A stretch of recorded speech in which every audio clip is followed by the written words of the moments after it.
All right. Welcome back, Sammy. How are you doing, buddy? Doing good, my friend. How are you? I am doing good. So anyway, let's talk the trade deadline. Let's talk buyers, sellers, and stand pat. All right.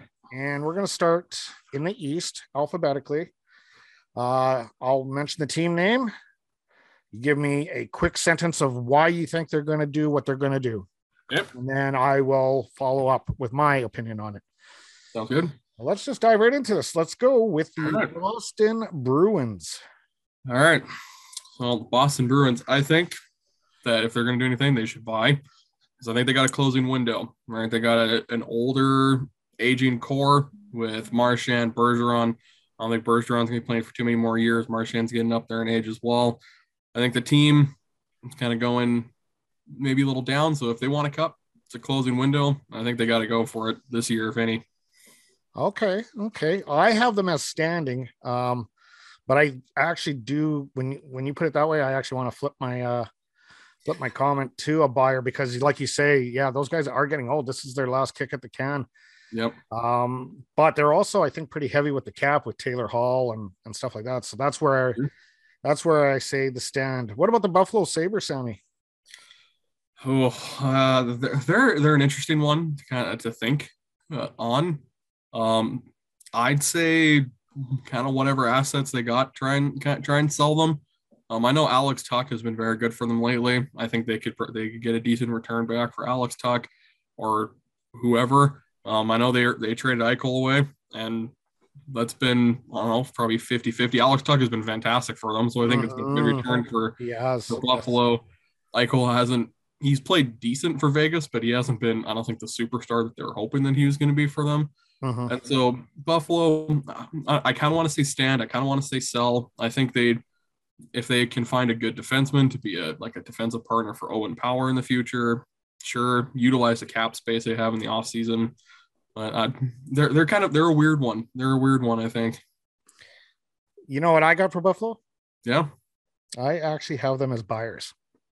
Yeah. And it's for the wrong reasons though. I have them buyers because they have lots of cap space. Yep. So I can see them taking on toxic contracts as long as they get picks to build for the future, right? Yep. So kind of like there's actually there's a few teams I'm going to mention on my list that I think are buyers for that exact reason, that they're buying toxic contracts to establish picks. For sure. Carolina, honestly, stand pat. They have an incredible team. They have an amazing team. Probably one of the best defensive cores in the league. They have incredible forward depth, and their goaltending has been outstanding with Anderson and Ranta. I just stand. Don't mess with what they got. And I 100% agree with you. I put team is too good to tinker with. If it ain't broke, don't fix it. Exactly. Columbus Blue Jackets. Again, I don't know what they do. I think, again, you can say sell, you can say stand, you can say buy. They're not making the playoffs this year. There's just too much ground to try and catch up on anybody. They've been playing well. Line A has been fantastic for them this year, especially recently. If they're going to sell anyone or try and trade off anyone, I think it's probably Domi. But other than that, I'd honestly say stand. Just kind of just stay at bay with what they got. Yeah, this is again one of those ones that I think they're going to be buyers for the toxic contract purposes. They have lots of cap space, and they definitely need to rebuild. Yeah. As you know, Liney, yes, you got good point, Liney. I really think having no Tortorella there is actually making Liney play a lot better too. Yeah, definitely. Florida Panthers. Well, we know. I think this one's already established as Ben Sherratt got delivered to their team, so I had them as stand pat, but I'd say stand pat as well. I mean, today they pick up Sherratt and they trade Montreal they traded Montreal a first round pick, a prospect, and another pick, a fourth round pick, I believe. So they're going for it. They're going for a cup. Adding Sherratt on that back end, they already have a fantastic back end. And again, their forward depth is great. Their goaltending has been fantastic.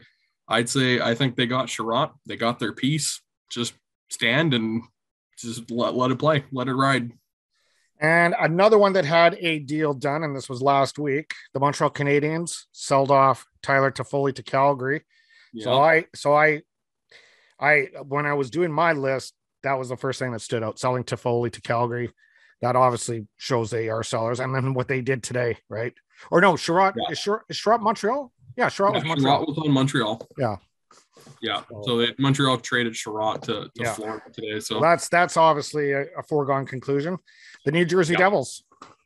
I think again, I'd say stand with them because I think they got a good young team that they're building around. With Hischier, with Jack Hughes, they got pretty solid goaltending, at least with Colton Dawes. I think his first name's Colton. With Dawes anyway.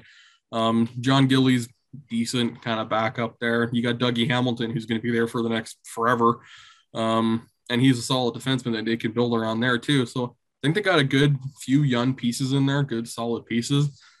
I think they can, kind of just let the season ride out again, maybe in the free agency market next summer, use cap space, bring some other guys in, go from there. Yeah, I got them as lots of cap space and possibly buying toxic contracts again. Yeah. The Islanders. Those poor guys. Last 2 years, conference finals against Tampa. Last year, game 7 against Tampa. Mm-hmm. They were so close. Last 2 years, they were one of the best defensive teams in the league, if not the best defensive team in the league. Like just and then they lost former Edmonton Oiler Jordan Eberle, and everything went to hell. Honestly, like they just, I don't know what's happened with them. I'm tempted to say sell because of what's going on, but at the same time, like maybe stand pat and just think of this year as kind of just a down year, and then try and build up maybe in the off season, use some cap space if you got any, and kind of go from there. So I'd say either sell off or stand. Yeah, I got them as sellers, underachieving, need cap space to build on. Yeah. The Rangers. I'd say they acquired Frankie Vetrano today from Florida as well. So Florida was a big player today. Yeah. They acquired Vetrano from Florida, and I think that's good for them. That's a good pickup and good winger that they can add. They could tell they were doing that to get Sherratt, to get hit cap space for Sherratt too. Yeah, and I think I don't know if I'd say Rangers want to necessarily stand. I think maybe they want to buy and maybe try and pick up another winger or another defenseman. But at the same time, they do have a good team, and they have been playing very solidly. And so if they stood, other than acquiring Vetrano, I wouldn't be surprised. But if they try and pick up another piece, wouldn't be surprised either. Well, I wonder how good they really are, or is Shershikin really good? That's also true. Like they're not exactly if it wasn't for Shershikin, I don't think they would be in this spot. So I got them listed as buyers. They have 10 million in cap space, and they could use the depth. Yeah.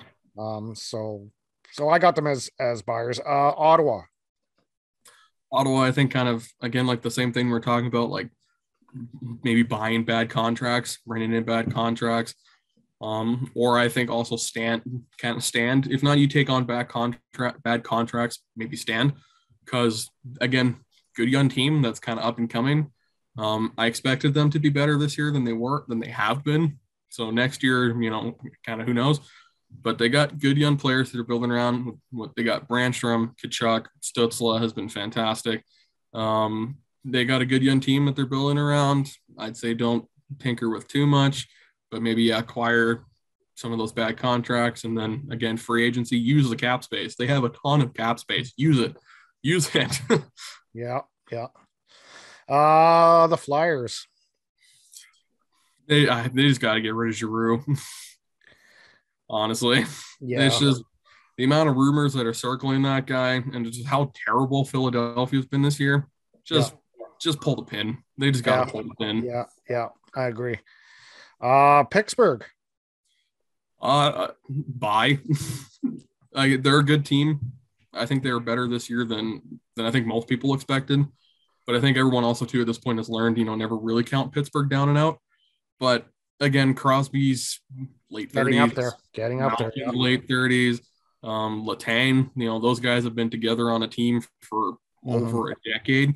Yeah. So just their window's closing. And so I think if there's any time, again, kind of like Boston, if there's any time to really push and try and get one more before you maybe fall in the tank, then it's this year or next year, definitely. Yeah, I have Pittsburgh with 4.4 million in cap space. So they would have to get some depth pieces, maybe third, fourth liners, maybe third pairing defensemen. Really, Pittsburgh's kind of in a rock and a hard place, I think. Yeah. Tampa Bay Lightning, the 2-time Stanley Cup champion, Tampa Bay Lightning. Stand. They're back to back for a reason. They're still a very, very solid team. Again, if it ain't broke, don't fix it. I think they got one of the best coaches in the league, best goalie in the league, arguably best defenseman in the league, some of the best forwards. Like, just don't, again, if it ain't broke, don't fix it. Just kind of let it ride. If they want to add like another depth fourth liner or third liner or something, sure. But I think if they don't do anything either, I won't be surprised in the slightest. Yeah. Well, I mean, when that saying, if it ain't broke, don't fix. I mean, 2 times they've been to the top twice. So, yep. So yeah, I kind of have to agree with you on that. Toronto. They got to get a defenseman. They got to get a goalie. With what cap space, I don't know, but they got to. Yes. Yeah. I would have to agree with you. The goaltending, there's talk like lots. There was about a week ago, some heating up with potentially with Fleury, but I just got the funny feeling Fleury doesn't want to come to a Canadian team. Probably not.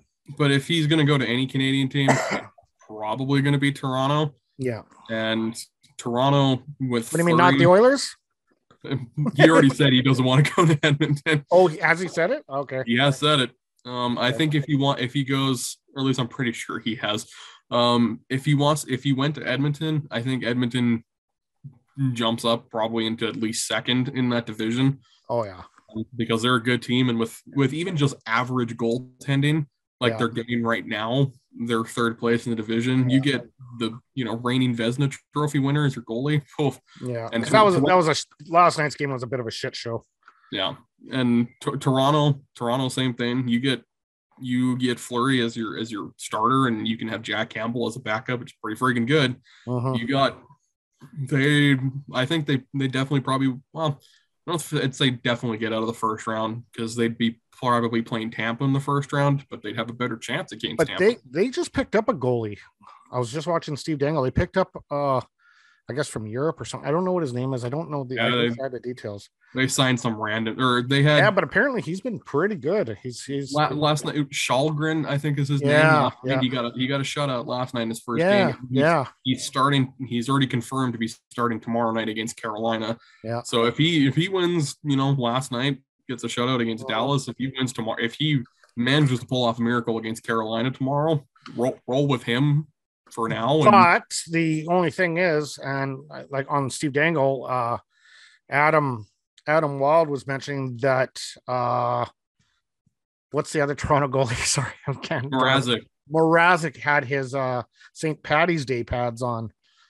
So yeah, but that's not saying he's in or out, but Toronto put out pictures today of Shalgren in St. Patrick's gear and Mrazek in St. Patrick's gear. So okay, so both of them. Okay, so doesn't really add up to anything. Yeah. We finish it off with the Washington Capitals, the Eastern Conference. Again, I don't know. Like they've been mediocre this season. Like they were really good to start the season. In the last couple months, they've been, mediocre. I'd say they got to pick up someone or a couple pieces, maybe another defenseman, another depth forward or something like that. Because again, I think the window's closing for them too. Like Ovechkin is still scoring. He's almost at 40 goals. I wouldn't be surprised if he managed to hit 50 this season. He's still going crazy. And you got Kuznetsov, who's also getting up there in age. Backstrom is also getting up there. It's just, I don't know how much longer they have either to try and pull something off. So you're saying he's at 40 goals right now? I And think he's almost at 40, or has he passed that's 40? over half. That's averaging over half a goal a game, right? So Yeah. he's on pace to it then. He's either at 40 or he just passed 40. Yeah. I can't quite remember, but yeah.